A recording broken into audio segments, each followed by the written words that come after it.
다른 걸로 대체를 많이 하죠. 양을 조금 줄이고 버리던 거를 이제 조금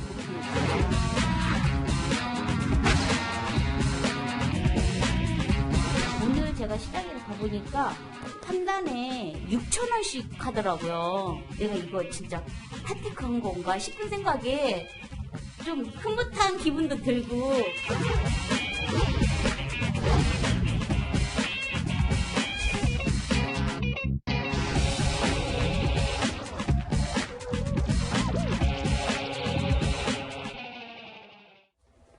자, 요즘 폭등한 대파 가격이 화제입니다. 이상기후에다가 이 겨울 대파 재배 면적까지 줄어들면서요. 전년 동기보다 대파 재배량이 절반 이상 줄었기 때문입니다. 그래서 그야말로 이 주부들 사이에서 금파다. 이 고기는 남겨도 파는 남기지 마라. 뭐 이런 웃지 못할 이야기까지 들린다고 합니다. 이렇다 보니까 이런 상황도 지금 나오고 있습니다. 파를 키우겠다는 건데 아무리 비싸다고 해도 음식에 파가 빠질 수 없다 보니 가정에서는 파테크 열풍이 불고 있다라는 겁니다. 자, 파테크 열풍. 지금 여기 한번 살펴볼까요? 부의 상징이 된 대파다라고 제목을 저희가 붙여봤습니다. 파 먹으면 요즘 부잣집이 아니냐 이런 우스갯소리인데 아주 웃음밖에 안 나옵니다만 네. 곰국에 파를 안 넣어 먹을 수가 없지 않습니까? 곰국에다가 파를 한 숟갈 푹 퍼서 넣었더니 아내가 플렉스 하시는구만요 라고 얘기했습니다. 플렉스는 요즘 젊은 세대에서 비싼 물건도 나를 위해서 펑펑 그냥 시원하게 쓰는 그런 은어를 뜻하죠. 파 먹는 게 이게 플렉스 하다라는 말까지 나오는 그런 상황이 됐군요. 네. 남희석 씨가 또 뭐 글을 올려서 그래요. 웃음을 자아냈다고요? 맞아요. 저는 요즘에 이 상황이 1년 전으로 넘어가면 파가 아니라 뭐였게요? 뭐였죠? 마스크였습니다. 아, 그렇군요. 예, 뒤에서 지갑끈에서 마스크가 한 두세 장 있으면 네. 나 이런 남자야 이렇게 자랑을 했단 말이에요. 네. 그때 이제 마스크가 정말 귀했는데 네. 지금은 팝니다. 남희석 씨가 이렇게 얘기를 했어요. 네. 자, 겸손치 못하게 자랑질 좀 하겠습니다. 네. 일시불로 샀습니다. 그러면서 파를 일시불로 이렇게 샀다. 파를 많이 일시불로. 네. 그것도 이제 할부가 아니고 네. 일시불로 샀다. 그래서 그 밑에 야 남재벌님 이런 네. 댓글도 달리고요. 그리고 나는 대파 코인 채굴 중인데 네. 이건 좀 나중에 설명을 드릴 거예요. 네. 파는 키워 먹어야지 네. 사 먹는 건 아니죠. 아하. 그러니까 서민들은 이제 재테크의 제일 핫한 아이템 네. 파테크입니다 네. 하는 댓글들이 달리면서 네. 남희석 씨가 파를 가지고 남재벌 얘기를 들으면서 한번 웃음을 줬네요. 댓글에 이 얘기가 저는 굉장히 인상적입니다. 비트코인 같이 네. 디지털 화폐를 채굴한다고 하잖아요. 네. 지금 대파 코인 채굴 중이다. 그러니까 파 키우면서 대파 코인을 채굴 중이다라는 표현도 쓴 네티즌이 맞아요. 계시는군요. 파는 키워 먹어야지 사 먹는 것은 사치다. 재테크의 제일 핫한 아이템이 바로 파테크다. 이렇게 얘기를 하는군요.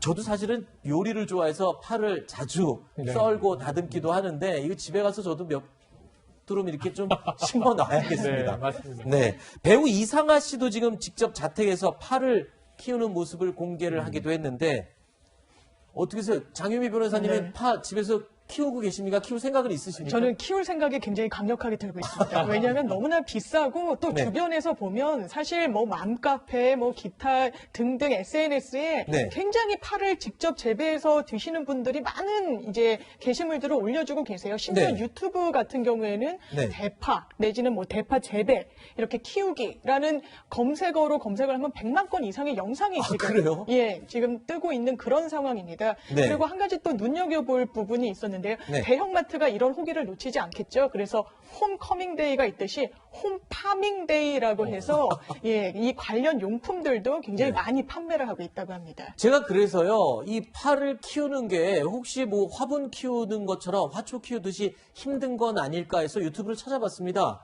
그런데 그렇게 어렵지가 않은 것 같더라고요. 그냥 심으면 자라는 것 같은데 직접 한번 보시죠. 자, 파 밑땅을 자르는 모습이죠. 그리고 그냥 화분에다가 그 뿌리를, 잘라낸 뿌리를 갖다가 심으면 된다는 겁니다. 화분에 꽃삽이나 그냥 뭐 주걱 같은 걸로 이제 흙 대충 파서 파 뿌리만 잘라서 묻으면 된다는 겁니다. 직접 한번 이야기 들어보시죠. 이렇게 때가 나고 있어요.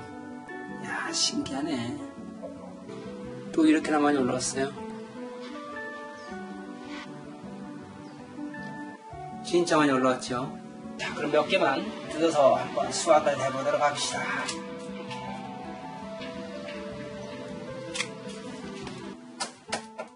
자, 그러니까 보신 것처럼 그냥 심어 놓기만 했는데, 네. 자, 파가 자라고 있죠? 라고 얘기를 했는데, 저는 그게 어떻게 들렸냐면, 자, 10,000원이 자라고 있죠. 한 단에 10,000원이거든요, 지금. 맞아요. 그러니까 10,000원이 지금 자라고 있죠? 이 소리로 들리는 것 같습니다. 그러니까 이게 테크라고 하는 거죠. 핫테크. 그런데 네. 이제 용어들도 너무 재밌어요. 지금 네. 누리꾼들끼리 주고받는 용어가 네. 아까 이게 이 비트코인에 빗대어서 대파 코인을 채굴한다는 얘기도 있지만 네. 주식 용어 중에 언제 대파 매수에 들어가야 합니까? 왜냐하면 이 가격이라는 게 오르락내리락 하니까 네. 또 나중에 폭락할 위험 때문에 네. 파에만 투자하는 건 위험합니다. 냉이와 달래에 분산 투자하십시오. 이런 얘기들이 오고 가는 등 네. 이게 정말 웃픈 현실이라는 이야기가 오가고 있네요. 자, 주식하시는 분들은 저 말에 아마 공감하실 겁니다. 하실 겁니다. 언제 대파 매수 시점이 언젠가요? 그렇죠. 그리고 달래냉이에 분산 투자하십시오. 그렇죠. 진짜 웃지 못할 상황인데 집에서 이렇게 파를 너도나도 키우다 보니까 제가 아까 잠깐 화초 이야기를 드렸었는데 장윤미 변호사님 네. 화초를 키우듯이 또는 반려견을 키우듯이 반려대파라는 용어까지 등장했거든요. 예, 말씀하신 대로 그래서 나온 말이 반려대파입니다. 반려견, 반려묘, 그리고 반려식물이 있듯이 네. 이제 우리 곁에 우리에게 위로를 주는 대파가 자리 잡는다는 겁니다. 실제로 SNS 게시글들을 보면요.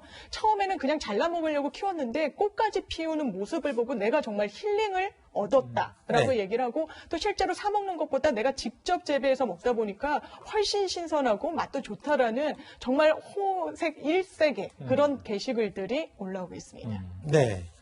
자, 일단은 이렇게 가정에서 파를 직접 재배까지 해서 먹는 그런 부족 사태가 벌어지고 있는데